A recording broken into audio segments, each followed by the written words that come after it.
어느 정도 정설이고요. 자연재해 관련돼서 제작되는 드라마, 영화 후지산이 폭발하는 게 나와요. 난카이 해국에서 100년 주기로 지진들이 발생을 해왔고 한 47일 있다가 후지산에서 일어났던 최초의 대형 폭발성 분화가 발생을. 일본 과학자와 이야기를 하다가 우리는 늘 두 가지의 스트레스를 받고 살고 있다고. 대지진이 일어나는 거하고 후지산이 폭발하는 거라고 보이지 않는 공포로 이제 늘 있는 거예요. 화산이 굉장히 밀폐성이 좋은 갓 사온 샴페인 같은 큰 지진이 나니까 이 샴페인을 확 흔든 거죠.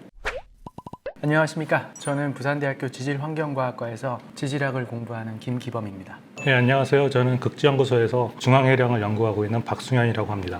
이전에 폭발했다, 지금은 폭발하지 않고 있다. 이게 사실은 굉장히 인간의 주관적인 생각이거든요. 지구의 시간 단위를 전혀 고려하지 않고 인간의 입장에서 바라본 관점인데, 일단은 화산학에서 과거에는 여러 가지 단어들을 썼어요. 화산에 대해서 활화산, 휴화산, 사화산, 생화산 여러 가지를 쓰다가 그런 것들이 의미가 없다라고 많은 사람들이 공통된 생각을 가지게 됐고, 그래서 지금은 크게 활화산과 비활화산 이 정도로 이야기를 합니다. 그리고 활화산은 단순히 과거 1만 년 이내의 분화 이력이 있기만 하다면 활화산으로 분류를 하고 있습니다. 그런 관점에서 봤을 때 백두산은 지난 1만 년 이내의 분화를 굉장히 많이 했기 때문에 활화산으로 충분히 분류 가능하죠. 잘 정리해 주셨고요. 과거에 저희들이 학교에 배울 때는 방금 말씀하셨듯이 사화산이나 휴화산, 활화산 이런 걸 구분해서 썼는데, 지금 이제 그런 구분 자체 의미가 없다. 이제 이렇게 되는 건 보통 공통되어 있는 것 같고요. 백두산 같은 경우에 정확하게 아직도 밑에서 마그마가 공급되고 형성되고 있고 분출할 가능성이 있기 때문에 충분히 활화산이라고 볼 수 있을 것 같아요.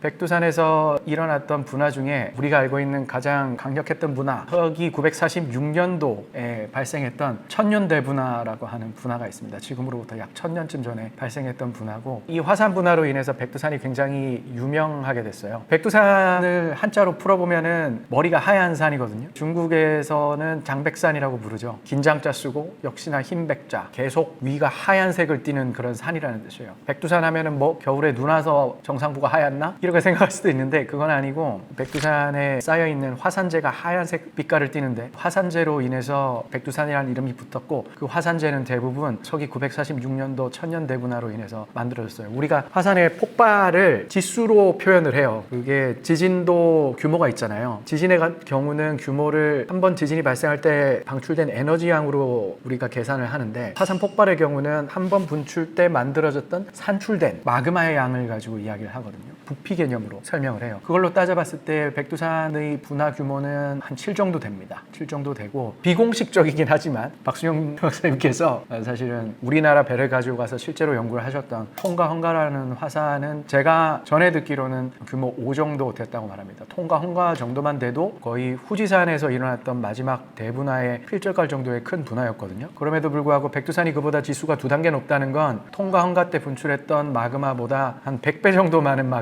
부피를 가진 마그마가 한 번에 분출했다는 뜻이고, 서기 946년에 발생했던 천년대분화 때 만들어진 화산재는 백두산 천지를 중심으로 동쪽, 북한 쪽이죠. 거기에 어마어마한 양이 쌓여 있고요. 그리고 우리 동해 전역에서 다 발견이 되고, 사실은 백두산에서 만들어진 화산재 이름이 백두산 토마코마이 테프라라고 이름이 붙어져 있어요. 글로벌 타임 마커이기 때문에 전 세계적으로 이 테프라가 나오면 퇴적층의 연대가 동의가 될 정도로 알려져 있을 정도로 타임 마커라고 알려져 있기 때문에. 근데 이제 그 테프라 이름이 백두산 토마코마이 테프라예요. 백두산은 기원지고 토마코마이는 처음 발견된 곳인데, 토마코마이는 일본 홋카이도 지역이고요. 거기를 넘어서 태평양에서도 나오고, 심지어 아이슬란드의 빙하 코어에서도 백두산 테프라가 나오고, 그게 거기서도 역시나 타임 마커로서 사용이 됩니다. 거의 그 정도의 분화가 있었기 때문에 북반구 전체는 백두산 화산재의 영향을 받았다. 그 정도면 어느 정도 강력한가, 어느 정도 설명이 되겠죠, 그죠? 교수님께서 이제 강력한 폭발에서 굉장히 정량적으로 잘 설명해 주신 것 같아요. 사실 화산학이 정량적이고 싶지만 정량적일 수 없는 게 많이 있는데, 그래도 이 정도의 백두산 같은 경우에는 그런 범위가 좀 잘 연구가 된 편인데, 사실 관심 있는 거는 이제 그런 것보다는 많은 분들이 이게 터졌을 때 어떤 일이 일어났을까 에도 관심이 있을 텐데, 사실 제가 이제 학교 다닐 때 이제 많이 이야기했던 것 중에 하나가 발해가 그 백두산 때문에 망했다 이런 말들이 있었거든요. 그걸 믿고 있었는데 정확히 연대를 해보니까 잘 맞지 않는다 그러더라고요.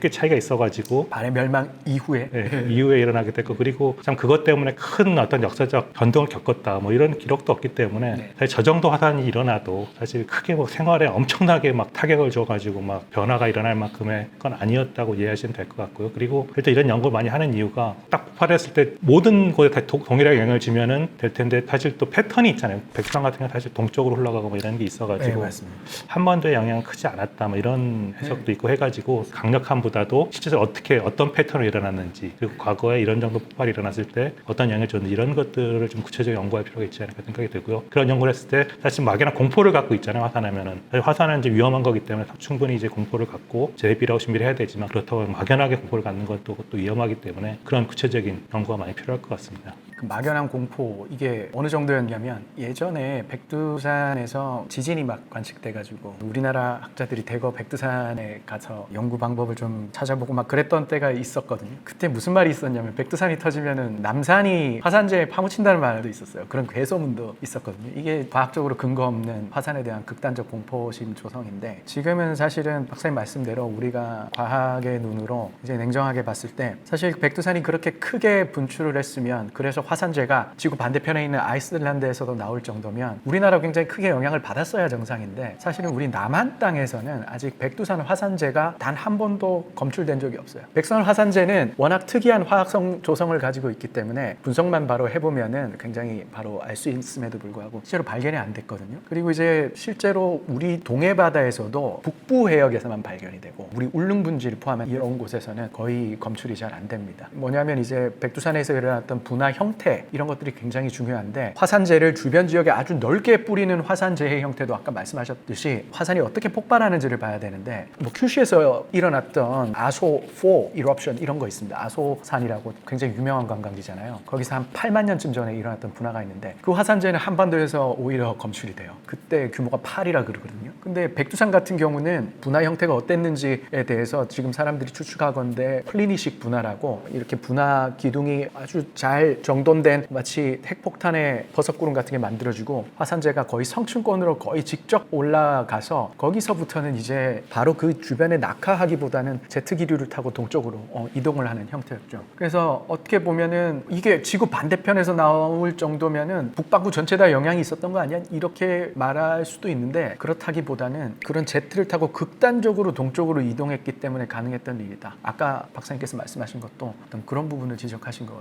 볼 수 있겠습니다. 중요한 게 화산재가 대기도 여러 개의 층으로 나눠져 있거든요. 우리가 흔히 말하는 대륙권이라 그러죠. 우리 계절풍 북대서양 고기압에 지금은 영향을 받고 있죠. 이제 계절마다 바람의 방향이 바뀌는 게 대륙권 영역인데 만약에 화산재가 대륙권에 많이 확산이 된다면 그때 당시에 불고 있는 어떤 계절풍의 영향을 받고 화산재가 확산될 거예요. 그런데 백두산이나 과거의 1707년도에 폭발했던 후지산 분화 같은 경우는 화산재가 서쪽에서는 한 톨도 발견이 안 돼요. 그 이유가 이제 화산재가 대륙권에서 머물렀던 게 아니라 바로 성층권까지 올라가서 비행기 다니는 거기까지 가서 거기서 그쪽 바람을 타고 이동했다. 성층권에는 계절풍 같은 게 없거든요. 항상 일정하게 바람이 불기 때문에. 제트 기류라고 하는 기류를 탄 거죠. 기류를 타고 멀리 가버린 거죠. 또 그것도 그렇게 간단히 말할 수는 없는데요. 어떤 화산은요, lateral blasting이라 그래가지고 화산이 팡 터지면요, 모든 방향으로 화산재가 폭발하듯이 폭탄 터지는 것처럼 그렇게 폭발하는 분화가 있는 반면에 백두산이나 후지산에 발생했던 그 플리니식 분화 같은 경우는 그냥 아주 좁은 관을 따라서 아주 강력하게 위로 쏘아 올린다고 생각하시면 될 것 같아요. 위로 쏘아 올리는 이 관성하고 마그마가 가지고 있던 그 뜨거운 열기 때문에 화산재가 자체 부력으로 계속 올라가다가 부력이 더 이상 주변 공기에 비해서 어떤 상승 효과를 못 만들어낼 때 그때는 더 이상 상승하지 못하고 어떤 고도에서 멈춰서 퍼져나가게 돼요. 그게 이제 어느 정도 열적 에너지를 가지고 있고 어느 정도의 관성 에너지를 가지고 있는가에 따라서 어디까지 상승하느냐가 결정이 되거든요. 그게 만약에 성층권이라 하면은 거기서부터 제트를 타는 거죠. 그래서 단순히 이게 더 높이 올라갔다 더 강력한 분화다라고 말하기는 어렵습니다. 우리가 물총도 더 멀리 쏘는 물총 있고 풍선에 담아서 물폭탄 던질 수 있잖아요. 그죠? 근데 어떤 게 물의 양이 더 맞느냐, 뭐 물총이 더 멀리 간다고 물의 양이 더 많느냐 그렇게 말할 수는 없는 거죠. 사실 그 화산들이 이제 사실 한번 폭발하면 관심을 가지기 때문에 많이 알고 있을 것 같지만 실제적으로 연구를 시작한 지가 어떤 과학적 방법으로 연구하기 시작한 지가 그렇게 오래되진 않았거든요. 그래가지고 많은 데이터가 축적되지도 않았고 보면은 실제로 근래 폭발한 화산 뭐 기억나는 거 있으세요? 그냥 통가하지. 홍가가 정확한 말인데 그거 있고 과거에 그 필리핀의 피나투보 이건 우리 잘 기억 못하는 거지만 세스타고 하고 그 외에는 별로 없잖아요. 그러니까 아이슬란드에 뭐 그렇죠, 아이슬란드. 근데 그런 정도 우리가 사는 뭐 몇십 년 동안 기억나는 게 한 서너 개밖에 안 되기 때문에 사실 그 경험에서 할 수 있는 게 많지 않다 보니까 그렇게 연구가 많이 안 돼 있고 과거의 걸 연구를 해야 되는데 사실 또 과거 화산 연구하는 게 쉽지 않잖아요. 근데 이제 좀 학자들이 많아지고 좀 방법이 좀 확립되다 보니까 연구가 시작돼서 아직은 모르는 게 많은 상황이고요. 백두산에서 좀 모르는 게 많은 상황이라고 보시면 될 것 같아요. 일단 화산은 크게 제주도 같은 이런 화산들이 있어요. 이런 화산들은 약간 경사완만하고 아주 넓은 지역에 걸쳐서 분포하고 뭐 이런 형태를 외형적인 요소를 가지고 뭐 쉴드 이렇게 순상 화산 한국말로 우리 배웠지 않습니까? 그렇게 부르기도 하고 이렇게 백두산처럼 위로 뾰족하고 어떤 중앙의 분화구에서 계속적인 화산 활동이 집중되는 경우를 우리가 성층 화산, 스트라토 볼케이노 뭐 이렇게 부릅니다. 그런 점에서 백두산이든 울릉도든 후지산이든 다 성층 화산으로 분류가 되고 그런데 이제 성층 화산들 중에서도 큰 분화가 일어나는 경우에 한 번에 방출되는 마그마 양이 아주 많았던 이벤트가 있다면 마그마 방이 어느 정도 텅텅 비워지게 되는 거죠. 그 다음은 이제 어떤 화산체의 붕괴로 이어지는데 일종의 싱크홀처럼요. 그런 싱크홀 같은 현상이 일어나서 화산의 정상부가 내려앉은 그런 경우를 우리가 이제 칼데라형 화산이라고 하고 그 내려앉은 부분을 칼데라라고 부릅니다. 백두산은 천지라고 하고 있는 움푹 들어간 지형을 가지고 있죠. 거기는 분화구라고 부르면 안 되고 칼데라라고 불러야 되고요. 울릉도도 나리분지라고 부르는 움푹 들어간 지형이 울릉도 꼭대기에 있는데 여기도 역시 칼데라에 해당합니다. 근데 후지산 같은 경우는 이 그림을 보시면 제가 이거 구글 어스에서 리얼 사이즈로 다 가져온 건데 이게 어떤가요? 백두산하고 후지산 비교해 보시면 후지산 꼭대기에 저 백두산 같은 천지 같은 구덩이가 없죠. 아주 동그랗게 이쁘게 그죠?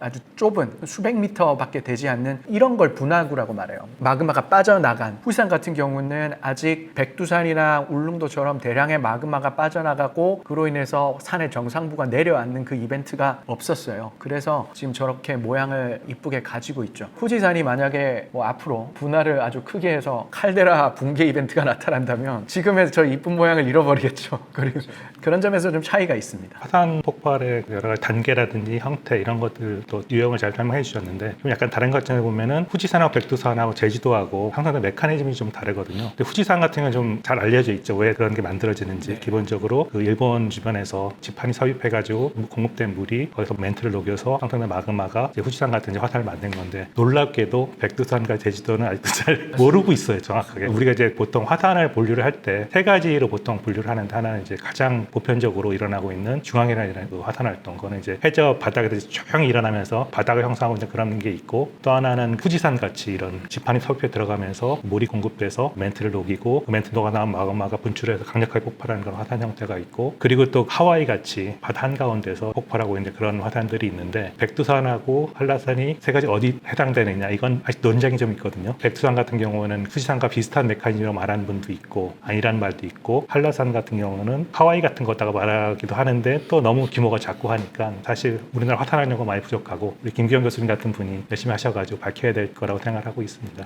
저는 좀 약간 보면은 화산 자체, 그 화산체가 가지고 있는 어떤 여러 가지 지질학적 특성을 연구하는가 하면은 박수현 박사님께서는 굉장히 깊은 곳에서 마그마가 생성되는 원리부터 마그마가 진화하는 과정을 연구를 하시는 지질학계 안에서는 약간 지구화학 분야의 전문가로 분류가 되시는데 사실 좀 울릉도에 대해서 얼마 전에 한 저널에 리소스라고 하는 저널에 우리나라 과학자 두 분이 동시투고를 했는데 그 두 분이 완전히 다른 울릉도 마그마 형성 기작을 주장을 하셨는데 재밌는 거는 또 그 두 논문이 다 채택이 돼서 실렸거든요. 제가 전해 듣기로는 에디터가 어떻게 하나의 화산을 두고 같은 나라 사람들이 이렇게 완전 정반대의 이야기를 하나 그게 재밌어서 둘 다 채택하고 실렸다는 그런 이야기도 있는데 혹시 개인적으로 보셨을 때 이런 울릉도나 백두산이 화산에 대해서 의견이 좀 있으신지 전체 쭉 한번 리뷰를 해본 적이 있는데 울릉도나 독도 이런 화산들의 그 화학 조성이 되게 독특하다고 알려져 있거든요. 우리나라가 보면은 되게 조용한 나라 같은데 우리 주변에는 굉장히 흔해 보이는 이런 화산들이 좀 세계적인 분류 기준에 약간 벗어나는 것도 있어가지고 제가 볼 때는 앞으로 화산하시는 분들이 많이 연구할 수 있는 좋은 영역인 것 같아요. 사실 비슷한 일들이 현재도 일어나고 있기 때문에 과거에 동해에서 있었던 것 비슷한 케이스들이 있거든요. 이제 우리나라도 그런 연구들이 좀 쌓였기 때문에 이제 앞으로는 좀 더 진전된 연구를 할 수 있지 않을까 생각이 들고요. 이게 마그마가 기본적으로 만들어지는 걸 이제 세 가지 물리적 작용으로 설명을 합니다. 첫 번째는 땅속에 어떤 열이 있어가지고 땅속에 암석을 녹이는 거죠. 암석이 녹은 게 마그마거든요. 지구 내부 암석이 녹은 게. 열이 직접적으로 존재하는 곳, 그런 곳을 이제 우리가 열점이라고 부르고 하와이 같은 곳을 우리가 열점이라고 부릅니다. 그게 아니면은 지구 내부 암석에 압력이 내려가면 또 녹을 수 있어요.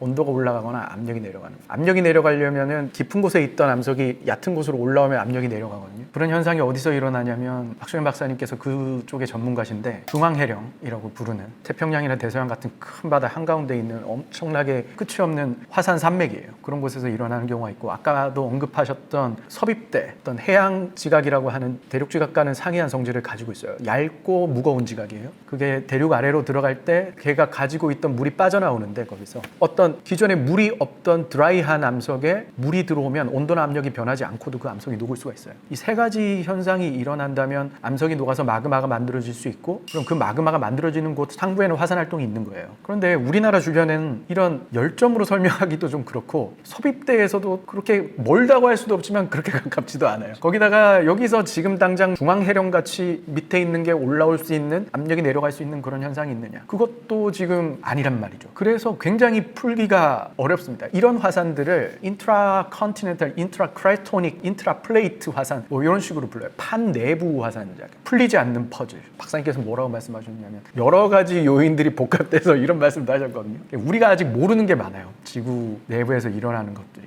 그런 점에서 약간 풀기 어려운 화산이고, 그래서 또 재밌고 뭔가 앞으로의 챌린지로 남아있는 과제라고 볼 수 있겠습니다. 어떻게 보면 우리나라가 해외 과학자들, 어떤 아주 쉬운 화산들에 지친 해외 유명 과학자들이 이제 그 다음 타겟으로 저기에 한번 도전해봐야지, 이런 특성을 가지고 있다고 할 수 있겠습니다. 약간 좀 고차원적인 퍼즐이라고 볼 수가 있죠. 일단 제가 여러 번 이야기를 했던 건데요. 일본에서는 이게 어느 정도 정설이고요. 일본에서 자연재해 관련돼서 제작되는 드라마, 영화, 유명한 일본 침몰이라는 게 있습니다. 항상 거기서 나오는 게 일본 열도가 양쪽에서 섭입하는 어떤 판운동에 의해서 가라앉게 되는데, 엄청난 지진과 동시에 수반되는 게 후지산이 폭발하는 게 나와요. 이게 왜 항상 이게 나오냐면, 일본 사람들은 과거에 1707년도에 있었던 마지막 후지산 폭발이 후지산 분화 있기 한 49일쯤 전에 있었던 난카이 해곡 대지진하고 연관되어 있었다, 그것의 결과로서 일어났다라고 배우고 상식으로 알고 있기 때문이거든요.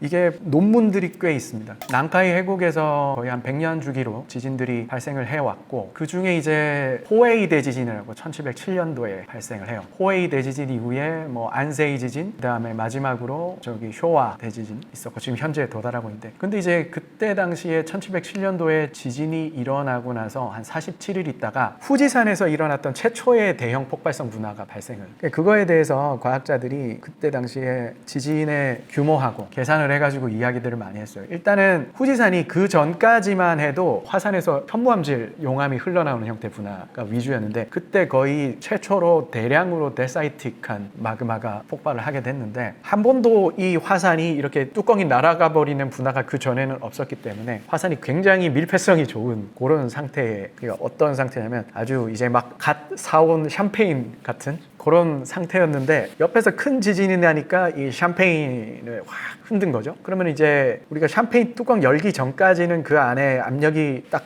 유리병이 이렇게 밀폐를 하고 있기 때문에 이산화탄소가 빠져나오지 않지만, 이미 그 안에 흔들어져 있는 샴페인 안에 이산화탄소는 샴페인 액으로부터 분리되려고 굉장한 노력을 하고 있는 거예요. 용기가 지켜주고 있을 뿐이거든요. 그래서 사실은 흔든 다음에 가만히 놔둬도 샴페인 뚜껑 그냥 자동으로 열리잖아요. 그때 당시 이제 후지산에서 그런 일이 있었다라고 생각을 하는 거거든요. 그리고 실제로 논문도 그렇게 나왔고, 그리고 이제 그때 이후로 이제 300년이 지금 지난 상황이에요. 후지산에. 후지산은 아까 사진으로도 우리가 같이 봤지만 여전히 칼데라가 없어요. 칼데라가 없다는 말은 아직 뚜껑이 아직 잘 보존이 돼 있다는 뜻이에요. 그리고 일본 지진국에서 수많은 지진계를 설치하고 주변에 가스 감시 설비를 해서 관찰하고 있지만, 계속 마그마가 꿈틀대는 그 저주파성 지진들은 감지가 되는데 반해서 가스가 검출이 안 돼요. 그러니까 가스가 검출이 안 된다는 걸 우리 이렇게 생각할 수 있잖아요. 백두산에 가스가 나왔대, 이러면은 위험하다라고 말할 수 있는데, 그게 오히려 주기적으로 가스가 좀 새고 있다라고 볼 수 있거든요. 잘 보존이 안 되고. 그렇기 때문에 후지산을 이제 위험하다고 생각하는 거예요. 300년 동안 마그마가 모였고, 그리고 가스가 안 빠져나가고 잘 보존돼 있는데, 만약에 난카이 해곡 근처, 난카이 해곡 어딘가에서 큰 지진이 나서 한 번 더 그때처럼 흔들어준다, 그 시나리오를 아마 머릿속으로 생각하고 있을 겁니다. 일본에서.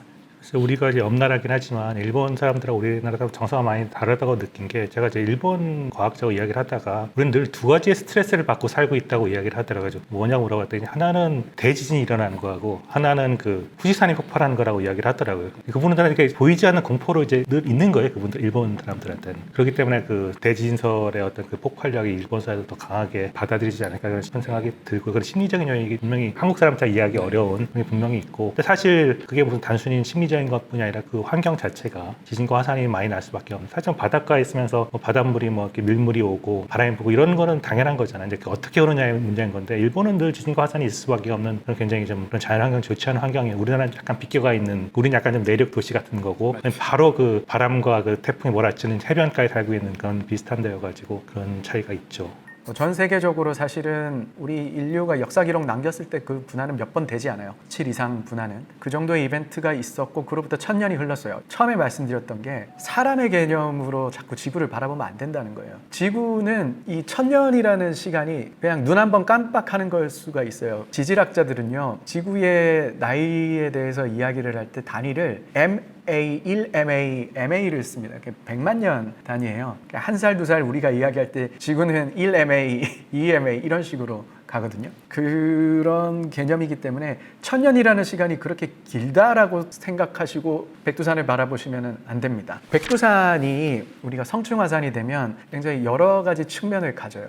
일본 보면 사쿠라지마라는 화산 있죠. 일본의 사쿠라지마 화산 같은 경우에는 하루에 2번도 분출하고 3번도 분출할 때가 있어요. 그런데 거기 사람들이 막 대피하고 그러던가요? 안 그러거든요. 다 그냥 사람들 화산재 맞으면서 살아요. 백두산 같은 경우는 최근에 어떤 이야기가 나오냐면 백두산 100년 분화주기설이라는 이야기가 나왔어요. 그게 대두가 되면서 마지막 백두산 분화가 한 100년쯤 전에 있었으니까 이제 지금 그때로부터 100년이 지났기 때문에 우리 천년대분화 때처럼 어마어마한 분화가 일어날 수 있다. 이런 이야기가 나왔는데 이건 우리가 굉장히 좀 정교하게 정리를 하고 넘어가야 되는 부분입니다. 일단 백두산 같이 칼데라형 화산은 어떤 상태냐면 화산이라는 건 일단 압력밥솥 같은 겁니다. 혹은 아직 따지 않은 샴페인병이나 탄산음료병 같은 거라고 생각하면 돼요. 안에 마그마와 마그마에 녹아있던 가스를 굉장히 잘 담아두고 있는 밀폐용기 같은 건데 이게 칼데라라는 게 만들어졌다는 거는 그 뚜껑이 망가졌다고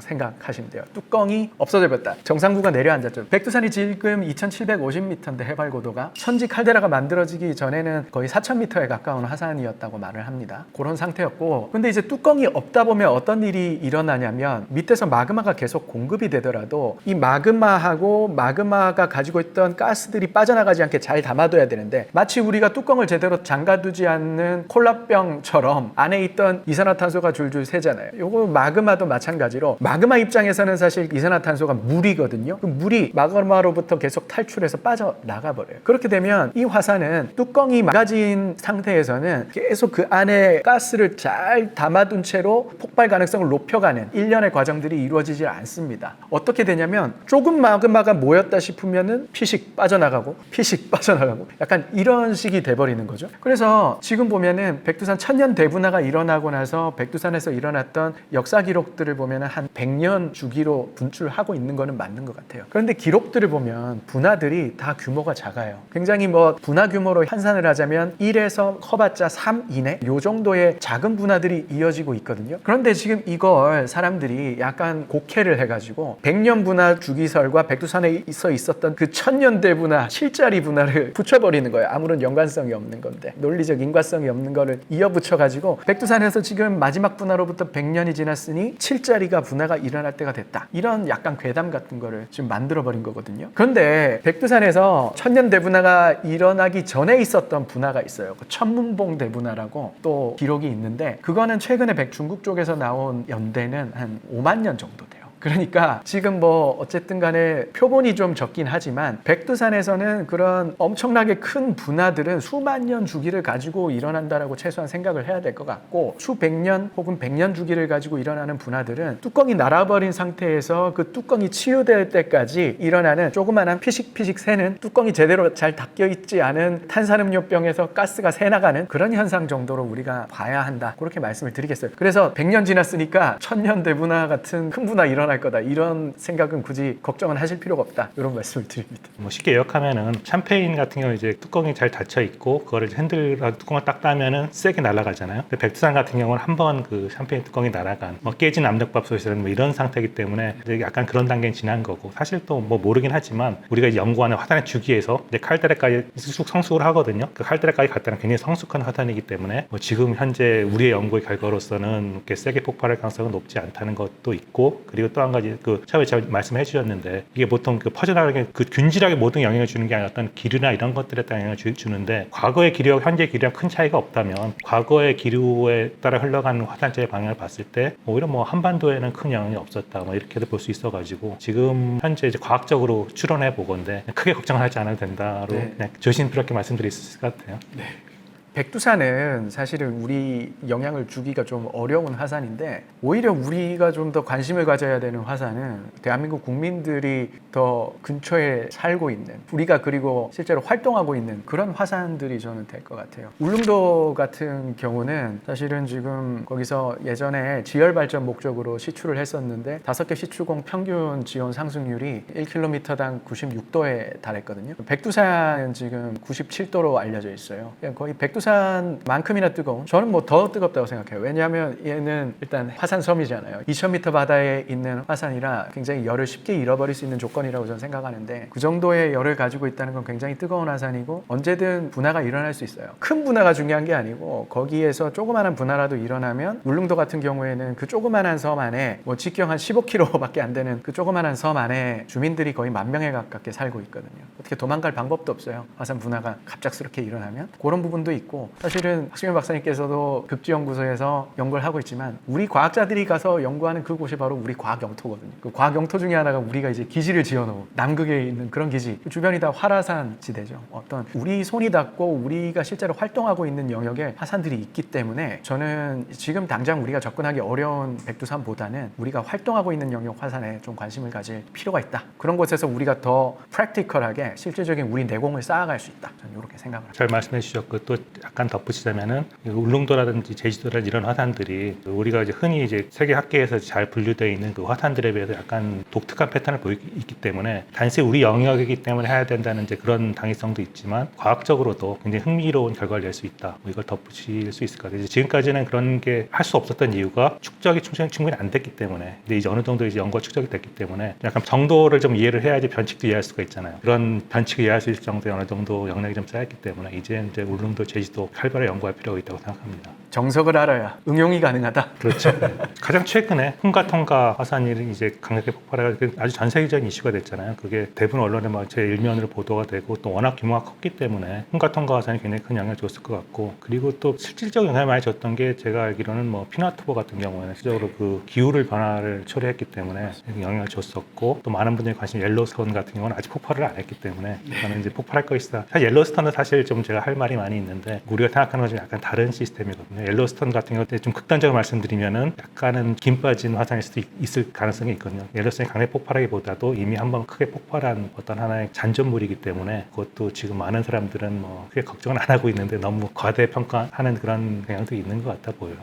옐로스톤에 대해서 좀 말씀을 드리자면 옐로스톤 국립공원이라고 불리고 하도 큰 지역이기 때문에 미국 3개 주에 걸쳐 있거든요. 뭐 와이오밍, 몬태나, 아이다호주에 걸쳐 있고 이게 보면은 크게 3개의 칼데라 시스템으로 이루어져 있어요. 그리고 칼데라 3개 중에 가장 마지막에 만들어진 칼데라를 옐로스톤이라고 불러요. 그 3개의 칼데라가 이렇게 순차적으로 만들어졌는데 첫 번째와 두 번째 칼데라가 만들어지기까지 그러니까 칼데라를 만들려면 엄청난 양의 마그마가 빠져나가야 되니까 큰 분화가 있었다고 추측하는 거예요. 칼데라 직경이 50에서 80km거든요. 직경이 거의 서울시가 들어가거든요. 그 안에.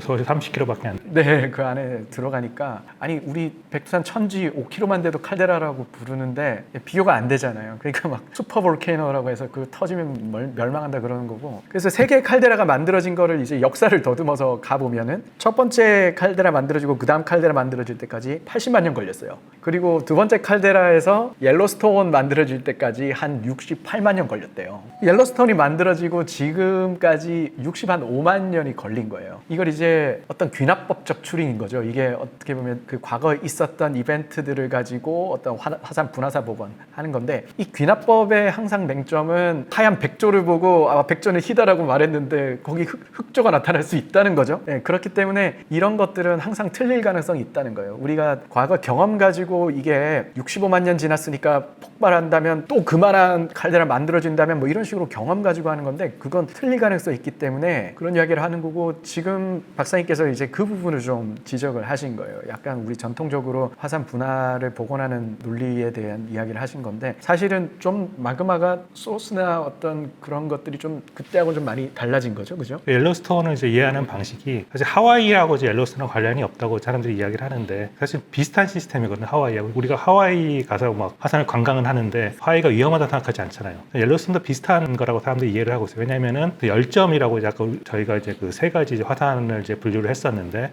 그 중에 이제 중앙이랑 이야기했었고 섭입대라는 이제 걸 이야기했었는데 열점이라는 건 지구 깊은 데서부터 이제 멘틀이 상승해가지고 표에 가까이 왔을 때 녹아서 이제 분출을 하는 건데 그 하와이 같은 경우가 이제 대표적인 경우인데 이게 어떤 특성을 갖고 있냐면은 얘네들이 한번 과거에 아주 세게 분출한 기록이 있어요. 그거는 정말 많은 분들이 관심이 가고 지구의 어떤 걸 뒤흔든 정도의 그런 폭발을 하는 것들이거든요. 사이베리아 트랩 이런 것 같은 경우 그런 강력한 걸 만들어내는 게 렌틀 플룸인데 그 한 번 한 다음에 걔가 계속 이렇게 폭발을 하면은 지구가 살아남을 수가 없을 텐데 한번 한 다음에 이제 이렇게 잦아들잖아요. 잦아들면 이제 꼬리를 남게 되는데 꼬리에 해당되는 것들이 있거든요. 근데 그 하와이가 대부분 꼬리에 해당되는 이제 그런 것들이고 옐로스톤도 꼬리라고 보고 있어요. 왜냐면은 그 옐로스톤에서 서쪽으로 가면 이제 콜롬비아 플러드 바젤타는 굉장히 큰 화산체가 있는데 그것이야말로 과거에 사이베리아만큼은 그런 규모는 아니지만 그에 비관할 수 있는 굉장히 큰 화산 폭발이 있었고 한번 폭발한 다음에 계속 이제 잦아들고 있는 단계에서 이제 옐로스톤까지 온 거죠. 근데 원래 규모가 크기 때문에 어떤 식으로 폭발할지는 모르지만은 그의 경향 자체는 좀 줄어들고 있는 약해지고 있는 화산이라고 보면 될 것 같아요.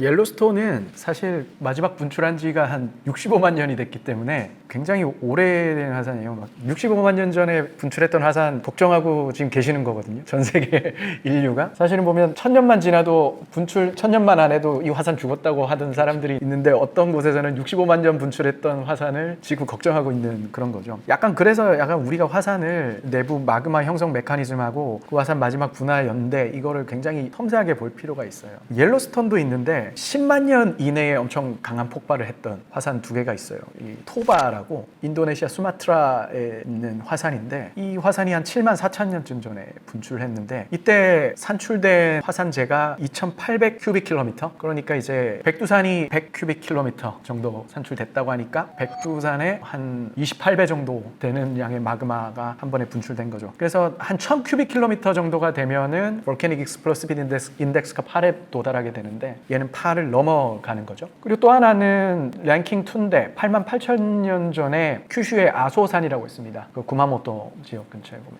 거기는 그 아소산이 굉장히 큰 화산인데 칼데라 직경만 24km 정도 되는 화산인데 여기서 8만 8천 년 전에 큰 분화가 있었고 그때 산출된 마그마 양이 1회 분화로 930에서 1800 세제곱킬로미터 그러니까 이것도 규모 8이 넘을 가능성이 커요. 그리고 아소 4 이럽션이라고 하는데 이 화산재는 동해, 일본 전역 물론이고 한반도에서도 화산재가 발견이 되는 화산이에요. 이런 거는 과거 10만 년 이내에 있었던 엄청 큰 화산 폭발로 볼 수 있을 거고요. 아소산 같은 경우는 우리나라에 직접 영향을 주니까 좀 무섭다고 볼 수 있죠. 이제 역사 시대로 들어오면은 굉장히 큰 게 이제 탐보라도 있죠. 1815년 이때 분화에 이제 7에서 7.5 정도까지 보고 있고요. 그 분화 있고 나서는 3년 동안 북반구에는 겨울이 이어졌던 여름이었고 화산재가 태양을 가려가지고 그래서 북반구였던 대기근이 탐보라 화산 분화의 여파다 이런 이야기도 많이 있죠. 요 정도가 제가 봤을 때는 어느 정도 우리가 약간 좀 제가 덧붙이자면 폼페이를 잠깐 언급했었는데 우리가 화산할 때 사람들이 많이 연상하는 폼페이인 것 같아요. 화산 폭발로 한 도시가 망할 수 있다. 그리고 막 그 유적들이 많이 있잖아요. 사람들이 막 뭔가 그 생활이 그대로 보존되어 있는 정도의 어떤 그 급작스러운 어떤 파이로크라스틱 플로우라고 화산 쇄설류가 흐르는 굉장히 무서운 화산 폭발 형태인데 용암도 아니고 뭔가 그 화쇄류라고 해가지고 반 정도 고화된 건 그냥 급격한 속도로 이제 흘러내리는 그런 것들이거든요. 근데 사실 그걸 사람들이 많이 연상을 하는데 그런 현상도 있고 사실 베스비 화산도 센 화산이긴 하지만 그렇게 뭐 지구의 기후를 영향을 줄 정도로 한 건 아니고 로컬하게 영향을 준 거고 규모 5 정도라고. 예, 그러니까 근데 또 한 가지 더 많은 분들이 간과하는 게 화쇄류가 흘러가지고 큰 파괴를 갖고 오는 것도 있지만 그 가스를 사람들이 많이 주목을 못하는 것 같은데 그 가스도 굉장히 무서울 수가 있거든요. 정확한 화산 이름 제가 잃어버렸는데 카메룬에서 한 마을 전체 사람들이 다 사망한 경우가 있어요. 조사를 해보니까 주변에 화산에서 이산화탄소가 나와가지고 다 사망한 적이 있거든요. 그렇기 때문에 이제 화산을 우리가 너무 이제 일면적으로 폼페이 이런 것만 생각할 게 아니라 그런 가스라든지 이런 것도 이제 다면적으로 관찰해야지 그 화산의 효과를 이해할 수 있다. 그러니까 화산 폭발을 우리가 막 꽝 하고 한번 폭발하는 걸로 생각하는 게 아니라 가스가 흘러나온 거라든지 뭐 이런 다양한 현상들을 좀 복합적으로 이해할 필요가 있다는 걸 좀 말씀드리고 싶네요.